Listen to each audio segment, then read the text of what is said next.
The unique party.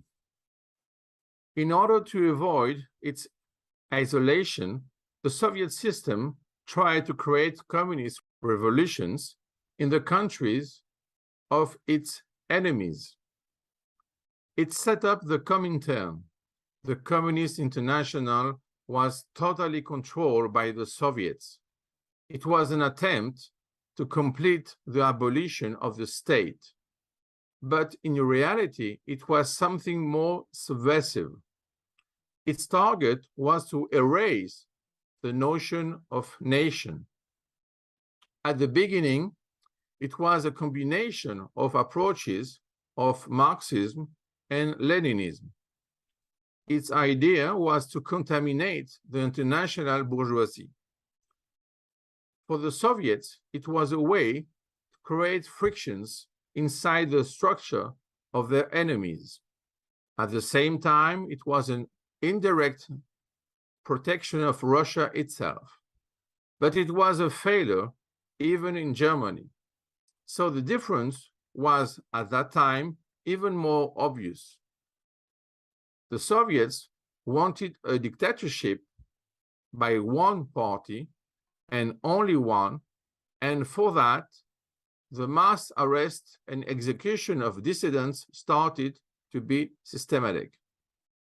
And of course, the state ownership should be unique. The control of everything wasn't a choice, but the state of art of the application of barbarity. In this point of view, everything was done for only one party and nothing more. The idea of the unique party, two steps.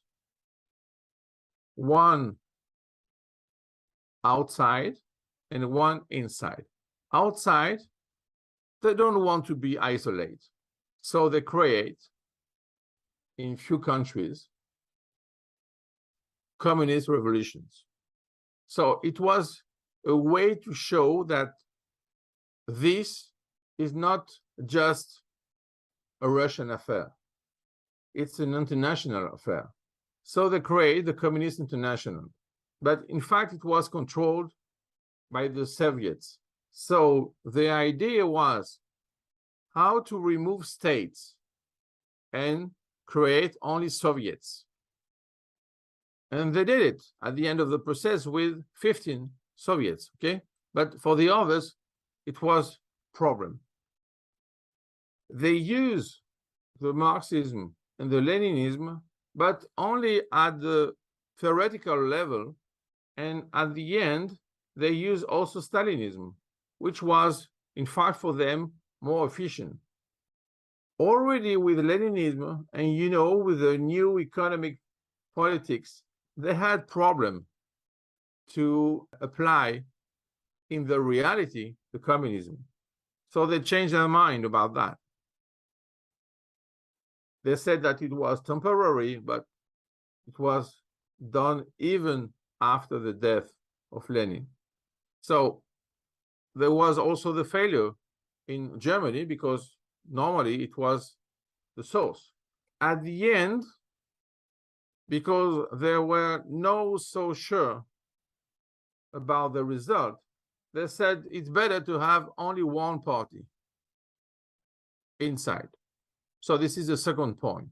So I don't want to be isolated by the others, but inside I want to be alone, unique. So you're isolated, by the way. But the idea was not to be isolated, but to be unique. And for that, they need to kill every opposition. So we have something which was at the beginning an attempt to go further, but at the end, with some failures, and in fact, the lack of efficiency of the Comintern, they said, okay, we are going to do this alone, with one party, inside Russia, but not Russia. We are going to create Soviets. by the way, it's like satellite states. So for us now, it's more like Muppet governments. So they do this. They are at the core of the system, like a spider. Okay, they control everything. And there is no place for opposition. So, in fact, it's not unique, it's without opposition.